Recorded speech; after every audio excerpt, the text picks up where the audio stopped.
शाळेत जातात. बाबांनी मारू नये म्हणून अभ्यास करतात.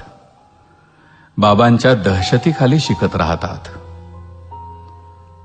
हळूहळू मुलं बाबांकडे दुर्लक्ष करून आईवरच प्रेम करू लागतात. मनामधून बाबांना काढून टाकतात आणि आईच्या चरणावरती सर्वस्व अर्पण करतात. बाबांपासून 4 हात लांबच राहतात. मुलं आईचं गाणं गातात. मुलं आईवर कविता करतात. कोणतंच मूल बाबाला दुधावरची साय म्हणत नाही, लंगड्याचा पाय म्हणत नाही, वासराची गाय म्हणत नाही. बाबांसाठी मुलांकडे शब्दच नसतात. मुलाच्या पायाला ठेच लागली तरी मुलं बापरे म्हणत नाहीत आणि साने गुरुजींनाही श्यामचा बाप दिसत नाही. आई घरात असली की कसं घर भरल्यासारखं वाटतं. बाबा घरात असले की मात्र स्मशान शांतता. मुलं शपथ सुद्धा आईचीच घेतात. बाबा शपथेच्याही लायकीचा नसतो.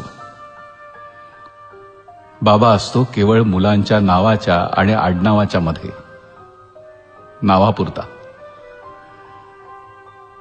मुलं विठोबाला माऊली म्हणतात, धरणीला माय म्हणतात आणि देशाला माता म्हणतात. बाबा मात्र धरणीतून, देशातून आणि मुलांच्या मनातून केव्हाच झालेला असतो, हद्दपार. बाबा असतो कठोर, काळीज नसलेला, निर्दयी, मारकुटा. बाबा असतो मुलांच्या स्वप्नात येणारा बागुलबुवा. बाबा म्हणजे केवळ रुपये पैसे कमवण्याचं यंत्र.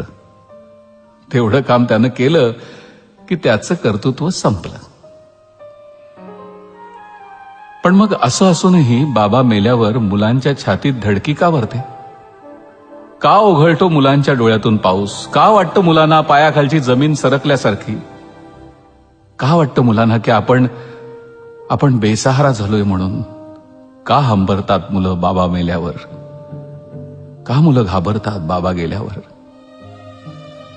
कथा, कादंबऱ्या आणि कवितेत कधीही नसलेला हा पत्थरदिल बाबा प्रत्यक्षात जेव्हा नसलेला होतो तेव्हा का वाटतं मुलांना की डोळे मिटून जी प्रेम करते तिला प्रेयसी म्हणतात, डोळे उघडे ठेवून जी प्रेम करते तिला मैत्री म्हणतात, डोळे वटारून जी प्रेम करते तिला पत्नी म्हणतात आणि स्वतःचे डोळे मिटेपर्यंत जी प्रेम करते तिला आई म्हणतात.